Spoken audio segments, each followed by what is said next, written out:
Hi hello friends, എല്ലാ കൂട്ടുകാർക്കും സാന്ത്വന സീരിയലിൽ ഇനി വരാൻ പോകുന്ന ഒരു അടിപൊളി എപ്പിസോഡ് റിവ്യൂയിലേക്ക് തന്നെ സ്വാഗതം കേട്ടോ.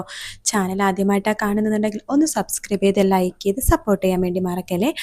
അങ്ങനെ സുഗനി ഞെട്ടിപ്പോവാണ്. നമ്മുടെ അച്യുതൻ ധർമ്മന് വേണ്ടി വെച്ചിരിക്കുന്നത് ചെറിയൊരു പലചരക്ക് കടയല്ല, അത് വലിയ രീതിയിലുള്ളൊരു ഒരു ഒരു ശരിക്കും ചെറിയൊരു മോൾ എന്നൊക്കെ പറയാം. ആ ഒരു നാട്ടിൽ അതൊക്കെ വെച്ച് നോക്കുമ്പോൾ അതൊരു ചെറിയൊരു സൂപ്പർ മാർക്കറ്റ് പോലെയാണ്. അപ്പൊ അങ്ങനത്തെ ഒരു സൂപ്പർ മാർക്കറ്റ് തന്നെയാണ് പണിതിരിക്കുന്നത്. അപ്പൊ അത് കാണുമ്പോൾ സുഗന്യക്ക് ശരിക്കും കണ്ണ് തള്ളിപ്പോണി. ഈശ്വരാ, എൻ്റെ ധർമ്മേട്ടൻ്റെ കട, എൻ്റെ കട, ഇന്ദിരാ സ്റ്റോഴ്സ് എന്നൊക്കെ പറയാണ്. അപ്പൊ അത് കേട്ട് അച്ഛൻ പറയണ്ട, അതെ ദേ ഞാൻ നിന്നോട് ഈ കട ഇപ്പൊ കാണിക്കാൻ കാരണം ധർമ്മൻ നാളെ വരുമ്പോഴേക്കും എന്തായാലും ഇവിടെ ഒരു പ്രശ്നം ഉണ്ടാകും. അത് ശരിയാച്ചു കേട്ടാ, കുറച്ചപ്പറേ മാറിയാണല്ലോ ബാലേട്ടന്റെ കട. അതെ, അവൻ പ്രശ്നം ഉണ്ടാക്കാതെ നീ വേണം നോക്കാനായിട്ട്. ഇത്രയും ലക്ഷം രൂപ മുടക്കി എനിക്ക് നിങ്ങൾക്ക് കട പണി തന്നെ ഒരു ഇതും ഇല്ല. പിന്നെ ഇത് പണി തരാനുള്ള കാരണം നിനക്കറിയാലോ, എനിക്കറിയാം അച്യുതേട്ടാ. അപ്പുറത്തെ ബാലേട്ടന്റെ കച്ചവടം പൂട്ടണം, അതല്ല അച്യുതേട്ടന്റെ ഉദ്ദേശം. അതെ, അത് തന്നെയാണ്. കച്ചവടം ഇല്ലാതെ ബാലൻ ആ കട പൂട്ടിപ്പോണം, എന്നിട്ട് ആ കടയും കൂടി നമുക്ക് വാങ്ങിക്കണം. എന്നിട്ട് നമ്മുടെ കടയിൽ വരുന്ന കസ്റ്റമേഴ്സിനെ പാർക്കിംഗ് ഏരിയ ആക്കിയിട്ട് ആ സ്ഥലം അങ്ങ് കൊടുക്കണം. അത് തന്നെയാണ് എൻ്റെ ആഗ്രഹം.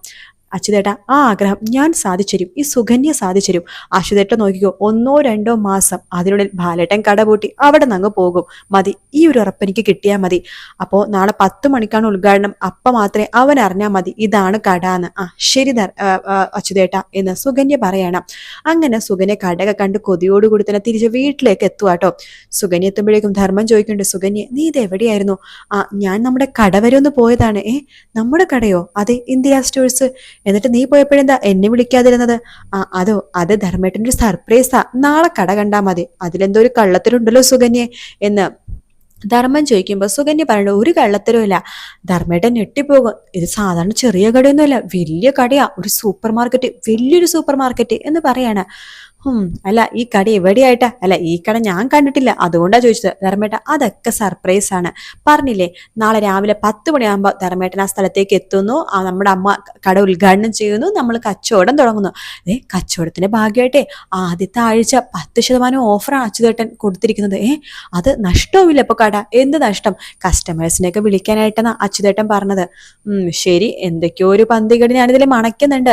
എന്ത് പന്തികേട്? ഒരു പന്തികേടില്ല. അച്യുതേട്ടൻ ധർമ്മേട്ടൻ നല്ല സുന്ദരനായിട്ടെ കട ഉദ്ഘാടനം ചെയ്യാൻ വേണ്ടി വന്നാൽ മതി എന്ന് പറഞ്ഞിട്ട് സുകന്യയും പോവാണ്. പിറ്റേ ദിവസം രാവിലെ തന്നെ സുകന്യ 5 മണിക്ക് തന്നെ എഴുന്നേറ്റ് ബ്യൂട്ടി പാർലറിൽ പോയിരിക്കാട്ടോ, മേക്കപ്പ് ചെയ്ത് ഒരുങ്ങാനായിട്ട്.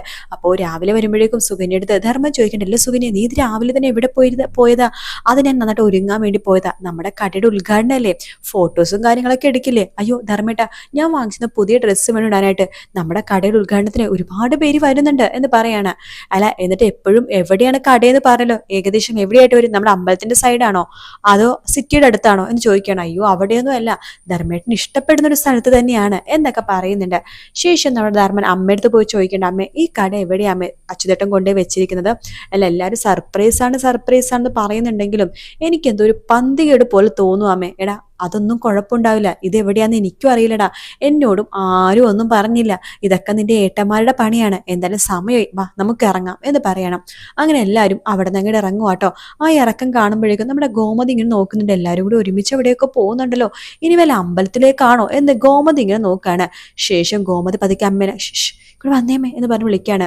നമ്മുടെ ഇന്ദിരാമ്മ ഒന്നരത്തെ പോലെ അവിടെ മതിലിന്റെ സൈഡിൽ പോയി നിൽക്കുവാട്ടോ. അല്ലാമ്മേ, എല്ലാവരും കൂടി എവിടെ പോവാ? വല്ല കുടുംബക്ഷേത്രത്തേക്ക് പോവാണോ അമ്പലത്തിലേക്ക് പോവാണോ? അയ്യോ, രണ്ടിടത്തേക്കും അല്ല, ഇന്ന് നമ്മുടെ ധർമ്മന്റെ കടയുടെ ഉദ്ഘാടനമല്ലേ.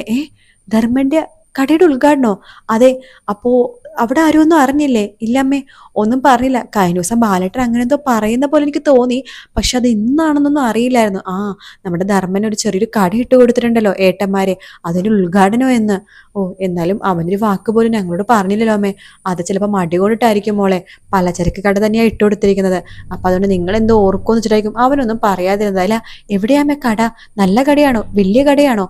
അതൊന്നും അറിയില്ല മോളെ, എനിക്കും ധർമ്മനും അതിനെക്കുറിച്ച് ഒന്നും അറിയില്ല. ഞങ്ങൾ ഇപ്പോഴാണ് കട കാണാൻ വേണ്ടി പോകുന്നത്. എല്ലാം അച്യുതന്റെ പ്ലാനിങ് ആണല്ലോ.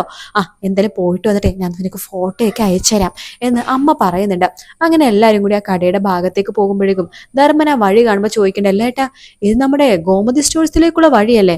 നീ ഒന്ന് അടങ്ങട ധർമ്മ, ഇപ്പൊ നമ്മൾ കടയിൽ എത്തുമല്ലോ എന്ന് പറയാണ്. അങ്ങനെ അതിന്റെ ഫ്രണ്ടിൽ കൂട്ടി ഇങ്ങനെ പോണ കേട്ടോ.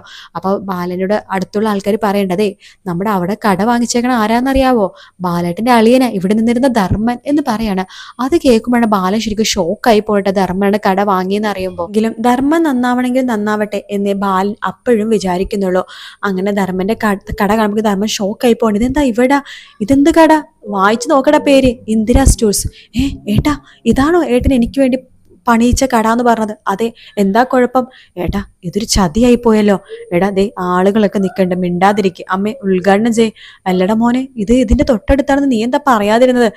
അതാണ് ഇത്ര വലിയ കാര്യം. നമ്മളൊരു കട തുടങ്ങുമ്പോൾ തൊട്ടടുത്ത് വേറെ കടകളൊക്കെ ഉണ്ടാകും, അതൊന്നും നോക്കിയിരിക്കേണ്ട കാര്യമൊന്നുമില്ല. അമ്മ ഉദ്ഘാടനം ചെയ്യും എന്ന് പറഞ്ഞിട്ട് നമ്മുടെ അമ്മേനെയും ധർമ്മനെയും കൂടി ഉദ്ഘാടനം ചെയ്യിപ്പിക്കുകയാണ്. ഇതെല്ലാം തന്നെ ബാലനും ആനന്ദൊക്കെ ഒരു മൂലക്കെന്ന് മാറി കാണുന്നുണ്ട് കേട്ടോ. അവർ സന്തോഷത്തോടു കൂടി തന്നെയാണ് നിൽക്കുന്നത്. ധർമ്മനെ വല്ലാത്ത കുറ്റബോധം തോന്നുന്നു കേട്ടോ, കാരണം ഇവരുടെ കടയുടെ ഫ്രണ്ടിൽ തന്നെ ആയതുകൊണ്ട്. കട തുടങ്ങിയ താമസം നമ്മുടെ അച്ഛനാണെങ്കിൽ എല്ലാവർക്കും ലഡു വിതരണം ചെയ്യണം. അവിടെ വന്ന എല്ലാവർക്കും ലഡു വിതരണം ചെയ്യുന്നുണ്ട്. നമ്മുടെ ബാലനും ആനന്ദിനും നമ്മുടെ രാമേട്ടന് മാത്രം ലഡു കൊടുക്കുന്നില്ല, ബാക്കി എല്ലാവർക്കും ലഡു ഒക്കെ കൊടുക്കേണ്ട, ഉദ്ഘാടനം ചെയ്യുന്നുണ്ട്.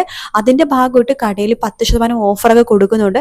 ഇന്ന് എല്ലാ കസ്റ്റമേഴ്സും അവിടേക്ക് പോകട്ടോ. നമ്മുടെ ബാലന്റെ കടയിൽ കച്ചവടം വളരെ കുറവാണ്. അങ്ങനെ ദിവസങ്ങൾ പോകും തോറും ബാലന്റെ കടയിലെ കച്ചവടം കുറഞ്ഞു വരുവാണ്. ധർമ്മന്റെ കടയിലാണെങ്കിൽ ഭയങ്കര കച്ചവടമാണ് കേട്ടോ, മാത്രമല്ല ഭയങ്കര വില കുറവിലാണല്ലോ കൊടുക്കുന്നത്. അങ്ങനെ നമ്മുടെ ദിവസം പോകുന്നവർ കച്ചവടം കുറഞ്ഞു വരുന്നതിന്റെ നല്ല ക്ഷീണം ബാലനുണ്ട് കേട്ടോ.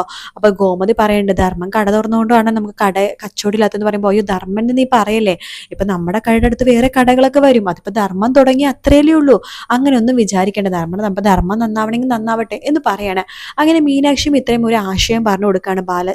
അങ്കിളെ നമുക്കൊരു കാര്യം ചെയ്യാം, നമുക്ക് ഒരു ഓൺലൈനായിട്ട് നമുക്ക് സാധനങ്ങൾ വീട്ടിലെത്തിച്ചു കൊടുക്കുന്ന ഒരു പരിപാടി ചെയ്യാം. ഒരാളെ ഒരു ഹിന്ദിക്കാരോ ആരെങ്കിലൊക്കെ കൂടി വെച്ചാൽ മതിയല്ലോ എന്ന് പറയാണ്. അങ്ങനത്തെ ഒരു ബിസിനസ്സും കൂടി അവർ തുടങ്ങുകയാണ് അതിന്റെ കൂടെ തന്നെ. അതുകൊണ്ടാണ് അവർ കുറച്ചെങ്കിലും പിടിച്ചു നിൽക്കുന്നത് കേട്ടോ. നമ്മുടെ സാധനം ഫസ്റ്റിൽ ഇതുപോലെ കച്ചവടം ഇല്ലാതായി പോകുമ്പോഴേക്കും അവർ തുടങ്ങുന്ന ഒരു ഇതില്ലേ, ഓൺലൈൻ ബിസിനസ്, അതായത് ഓൺലൈൻ ബിസിനസ് അല്ല, ഓൺലൈൻ ഡെലിവറി, അത് തന്നെ ഇവിടെയും തുടങ്ങുകയാണ്. അപ്പൊ അങ്ങനെയാണ് പിന്നെ ബാലന്റെ സ്റ്റോഴ്സ് പിന്നെ പിടിച്ചു നിൽക്കുന്നത് കേട്ടോ. അപ്പൊ അങ്ങനത്തെ കുറെ ഭാഗങ്ങൾ നമ്മൾ നാളെയും മറ്റന്നാളെയും കാണാൻ വേണ്ടി പോകുന്നത്. അതേസമയം നമ്മുടെ മിത്രയാണെന്നുണ്ടെങ്കിൽ ആര്യന് പാട്ട് പാടുമെന്ന് അറിഞ്ഞപ്പോൾ തൊട്ട് ആര്യനെ കൊണ്ട് സിനിമയിൽ പാടിപ്പിക്കണമെന്ന് ഒരേ ഒരു ആഗ്രഹം. അതിനു വേണ്ടി പരമാവധി മുട്ടണവാതിലൊക്കെ പോയി മുട്ടുവാണ് മിത്ര. എൻ്റെ ഭർത്താവ് നന്നായിട്ട് പാട്ട് പാടും, ആ ഭർത്താവിനെ ഒരു അവസരം സിനിമയിലോ സീരിയലിലോ ആൽബത്തിലോ എവിടെയെങ്കിലൊക്കെ ഒരു പാട്ട് പാടിപ്പിക്കണമെന്ന് പറഞ്ഞിട്ട് നമ്മുടെ മിത്ര മുട്ടാത്ത വാതിലുകളില്ല. അങ്ങനെ നമ്മുടെ മിത്ര വഴി ആര്യന് ഒരു അവസരം കിട്ടാണ് സിനിമയിൽ പാട്ട് പാടാനായിട്ട്. അങ്ങനെ ആര്യനും പച്ച പിടിക്കാൻ വേണ്ടി പോകുന്ന ഭാഗമാണ്. തമിഴിൽ ശരിക്കും പറഞ്ഞാൽ ആര്യൻ പാട്ട് പാടണ അങ്ങനത്തെ സെറ്റപ്പ് ഒന്നും ഇല്ല, ആര്യനൊരു ട്രാവലേഴ്സ് തുടങ്ങണ പോലെ തന്നെയാണ്.